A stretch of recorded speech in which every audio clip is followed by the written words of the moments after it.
mekanisme kerja pasar Islam untuk mengatasi permasalahan ekonomi. Yang pertama, larangan riba. Mekanisme penghapusan riba bunga untuk mencegah eksploitasi dan ketidaksetaraan dalam transaksi keuangan.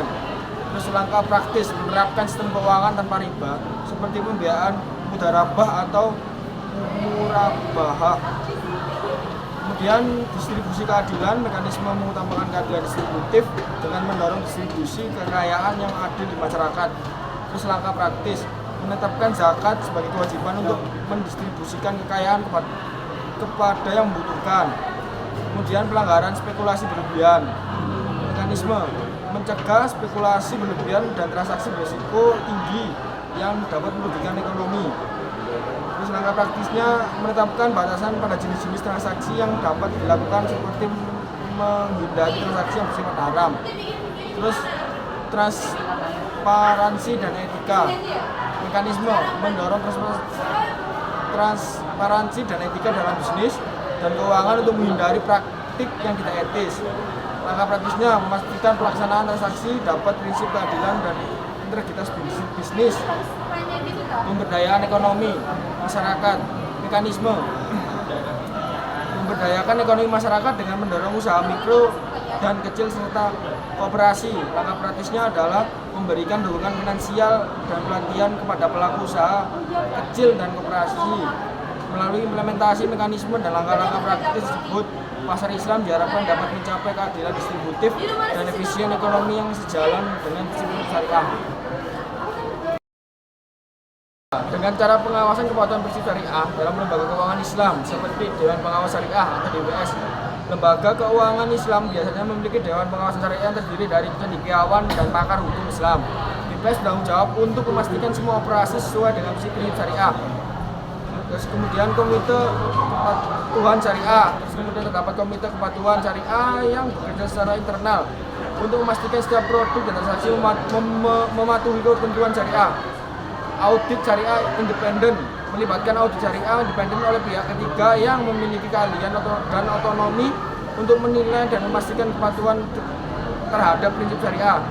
Fatwa dan pendapat syariah, lembaga keuangan Islam dapat meminta fatwa dari cendekiawan syariah untuk mendapatkan pandangan dan petunjuk dalam menjalankan operasional mereka.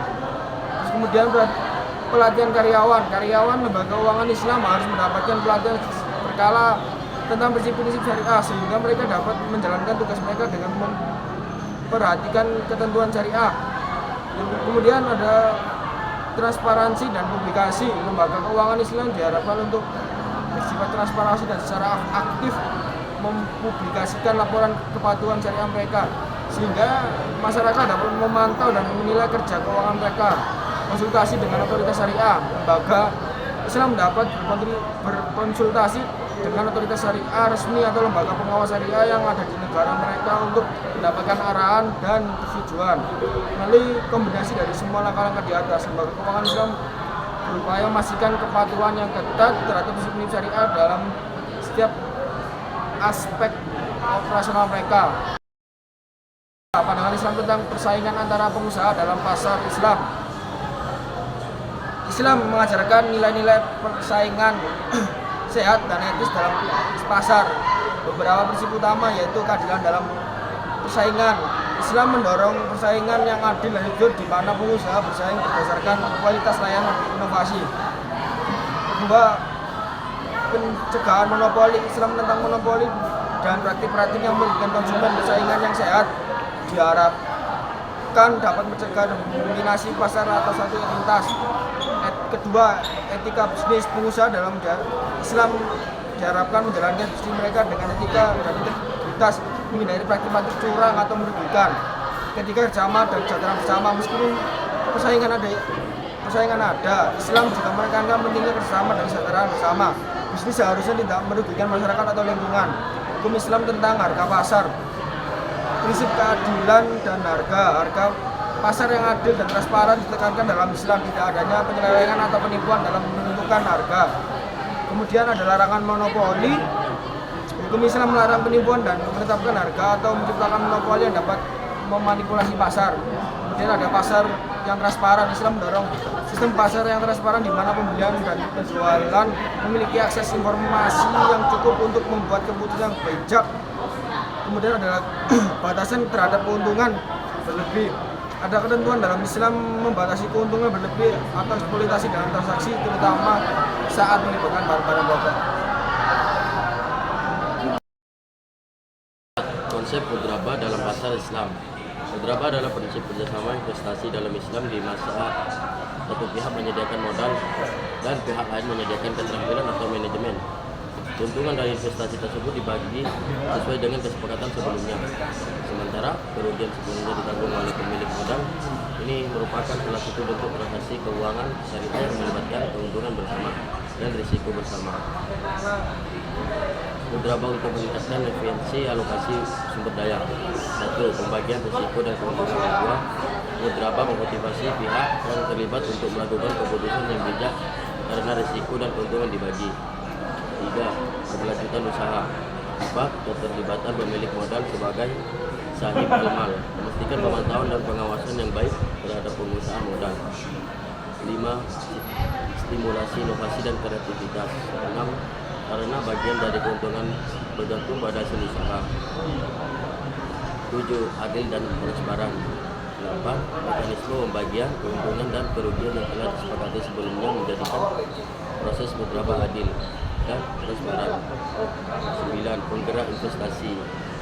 10-nya dengan adanya mudrabah pemilik modal dapat berpartisipasi dalam investasi tanpa terlibat secara aktif dalam pengelolaan harian. Melalui prinsip-prinsip mudrabah, pasar Islam dapat mengalokasikan sumber daya dan lebih efisien karena mendorong keterlibatan yang berdaya guna dan pembagian risiko dan keuntungan yang seimbang antara pihak yang terlibat. Kontribusi lembaga keuangan syariah pada kestabilan pasar Islam. 1. Kestabilan finansial. 2. Lembaga keuangan syariah berfokus pada prinsip-prinsip keadilan dan transparansi, membantu menciptakan kestabilan finansial. 3. Pembiayaan berbasis aset. 4. Lembaga keuangan syariah umumnya mengadopsi pembiayaan berbasis aset dan prinsip pembagian risiko mengurangi produksi pembentukan gelembung.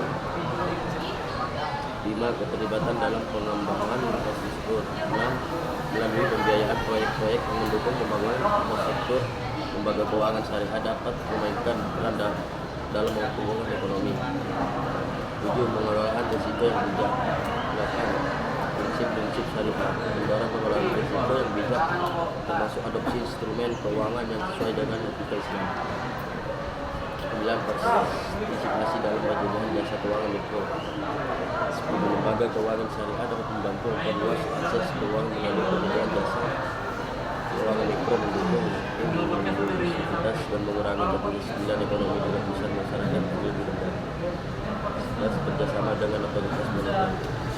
11. Kerjasama yang erat antara lembaga keuangan syariah dan otoritas moneter dapat meningkatkan peran pada regulasi.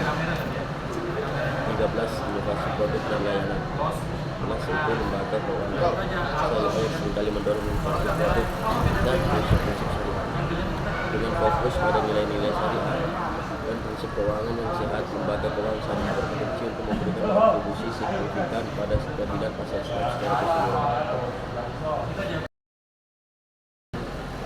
Mekanisme pasar Islam dapat memberikan kontribusi signifikan dalam memastikan terpenuhinya kebutuhan dasar masyarakat. Beberapa aspek mekanisme pasar Islam yang dapat mendukung hal ini melibatkan prinsip-prinsip ekonomi seperti 1. Zakat dan infak. 2. Sistem zakat dan infak dalam Islam memberikan dukungan kepada masyarakat yang membutuhkan, membantu memastikan bahwa kebutuhan dasar meningkat ekonomi.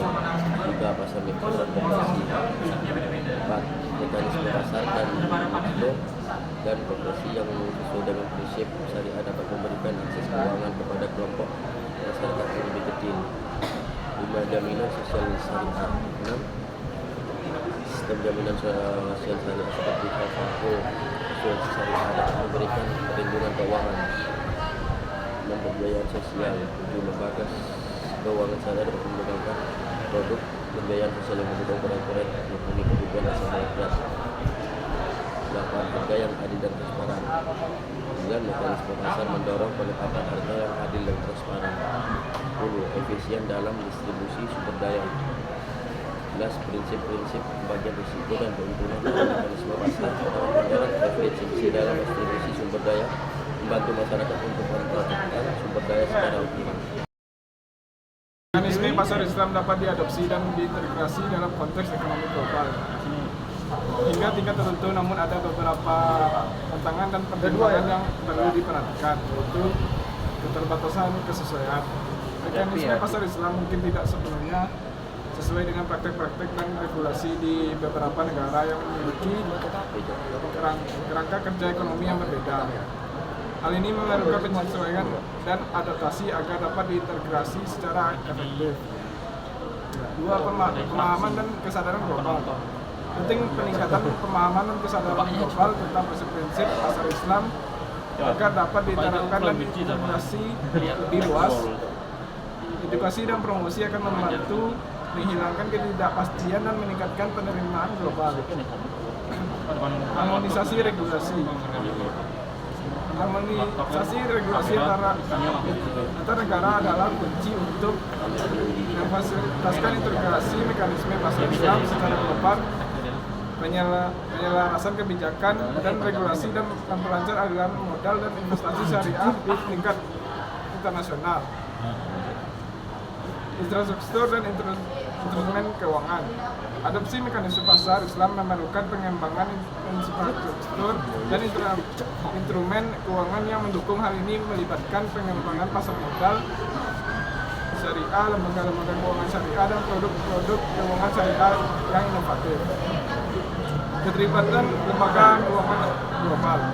Keterlibatan lembaga keuangan global termasuk bank-bank dan lembaga keuangan konvensional dapat membantu dalam mengembangkan pasar dan mempercepat integrasi mekanisme pasar Islam dalam ekonomi global. Kesesuaian dengan prinsip ekonomi global. Mekanisme pasar Islam perlu disesuaikan dengan prinsip-prinsip ekonomi global untuk mencapai keseimbangan dan interaksi yang harmonis dalam pasar global yang terus berubah. Keberlanjutan dan inklusivitas. Keberlanjutan dan inklusivitas harus menjadi fokus dalam mengintegrasi mekanisme pasar Islam. Hal ini dapat memberikan kontribusi positif terhadap pembangunan ekonomi yang berkelanjutan dan pemerataan manfaat secara global. Integrasi mekanisme pasar Islam dalam konteks ekonomi global membutuhkan kerjasama dan kesepakatan bersama dari berbagai pihak, termasuk pemerintahan, lembaga keuangan, dan masyarakat internasional. Kesadaran edukasi dan mendukung akan menjadi kunci untuk mengatasi tantangan dan mewujudkan potensi penuh mekanisme pasar Islam di tingkat global.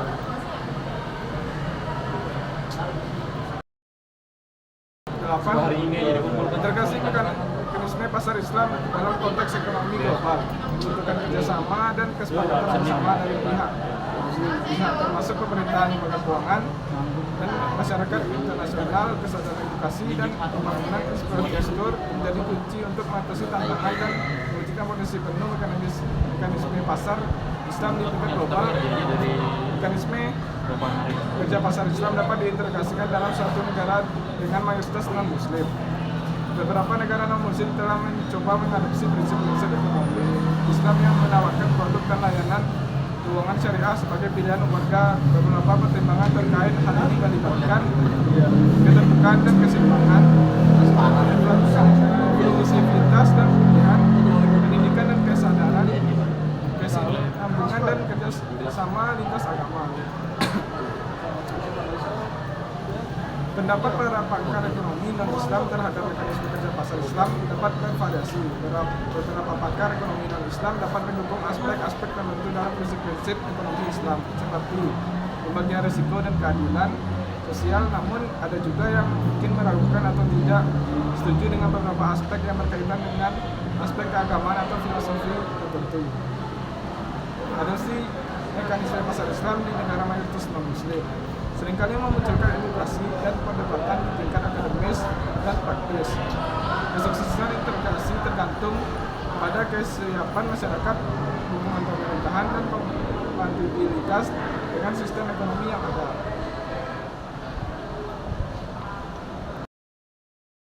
Perbedaan mekanisme penetapan harga dalam pasar Islam dan pasar konvensional, prinsip keadilan dan larangan riba.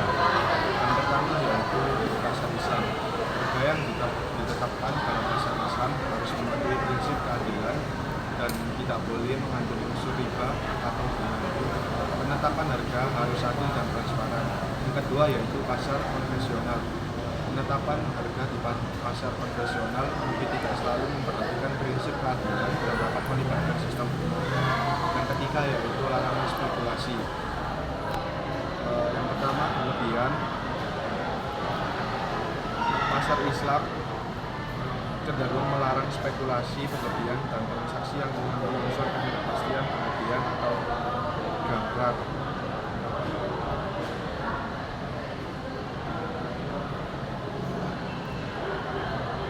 Yang kelima yaitu pasar konvensional.